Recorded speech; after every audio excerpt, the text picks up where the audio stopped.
365 days in a year. For most Norse families, fewer than 10 of them ever saw a battlefield. The rest of the year looked like this: mud, animals, hunger some winters.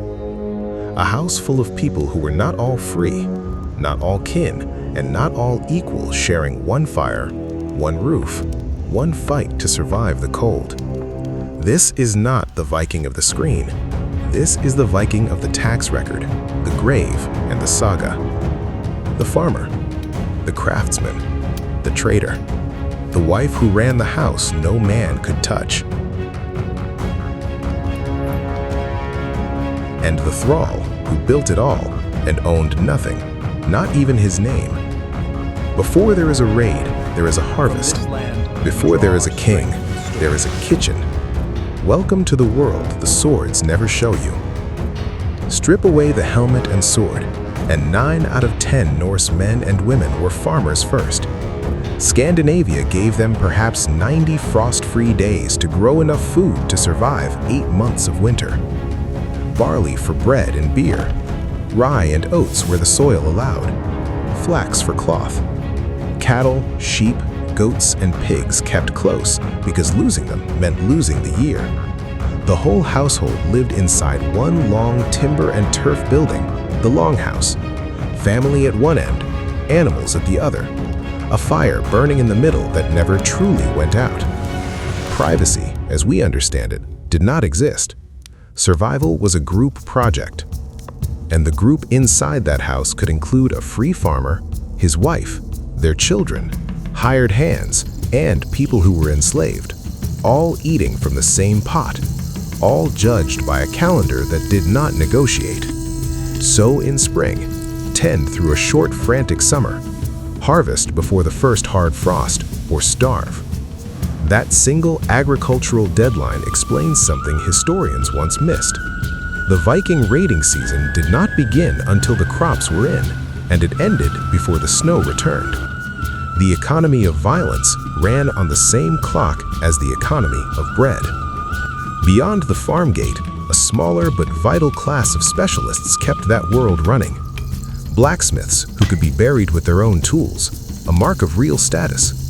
Comb makers who shaped antler and bone into objects so common that a single trading town like Burka has yielded thousands of them. Jewelers working silver and amber into brooches that doubled as a person's bank account, worn on the body because there were no banks to hold it.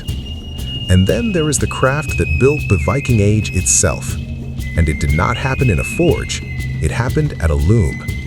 A single sail for one mid-sized cargo ship could take a woman roughly 2 years to weave alone. And historians calculating the labor for the entire warship's sail and rigging put the true cost at the wool of thousands of sheep, and, in raw hours, the equivalent of 50 to 60 years of work. Before a longship ever touched salt water, it had already cost more human labor in cloth than in timber. The Viking ship is, by the numbers, as much a woven object as a carved one. None of this stayed local. Silver moved through Scandinavian farms from astonishing distances, carried by traders who measured wealth not in coins, but in weight. In 1999, a farmer on the island of Gotland turned up the largest hoard of Viking-era silver ever found, roughly 67 kilograms of it, including more than 14,000 coins, most of them Islamic dirhams, minted under the Abbasid Caliphate, thousands of kilometers to the southeast. Vikings did not always trust a coin's face value. They cut it, weighed it on portable scales, and traded it by the gram, a system historians call hack silver. A farmer's brooch and a Baghdad coin could end up melted into the same arm ring. That fact alone should change who you picture when you picture power in this world. The Viking Age woman could legally own property, inherit it, and keep her dowry if a marriage ended. And marriages did end. Norse law let a wife stand before witnesses and simply declare the marriage over. It happened often enough that the sagas record specific grounds for it, down to a husband's choice of shirt.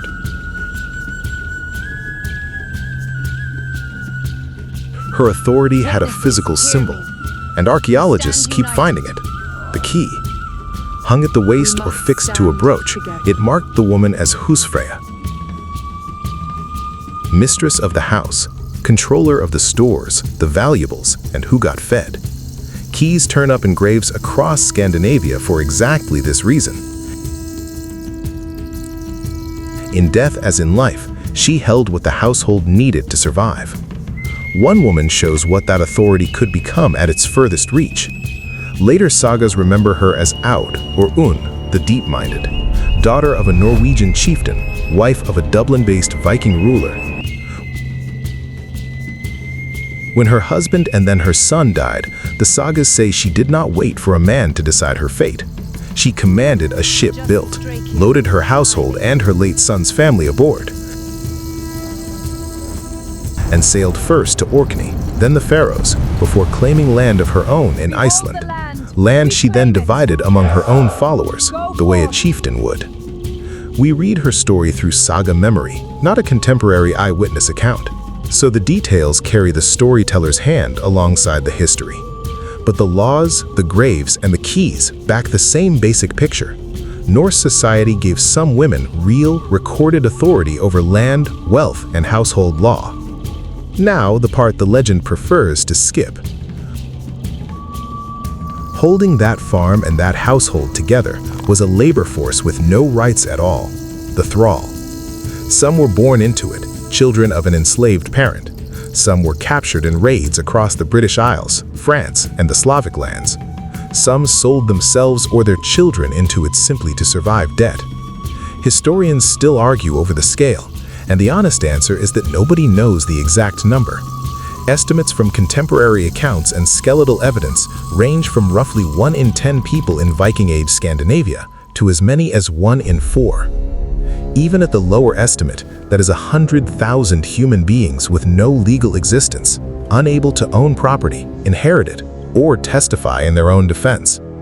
The bones tell their own story.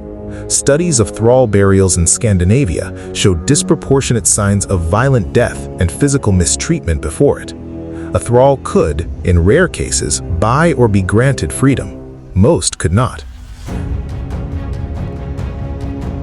The same ships that carried furs and silver east toward the Caliphate carried people in their holds, and the Viking world's reputation as one of early medieval Europe's most active slave trading societies rests on exactly that evidence, not exaggeration.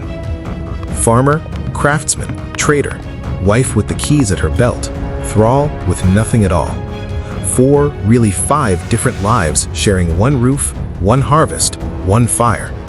This is the floor the entire Viking Age stands on.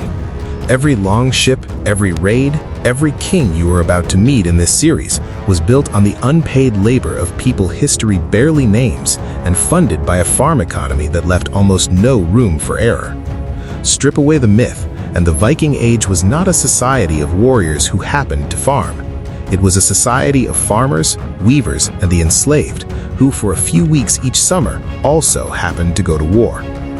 Next, we climbed the ladder that decided who among them gave the orders and who simply obeyed them. Jarl, Carl, Thrall. The structure of Viking power and exactly how rigid it really was.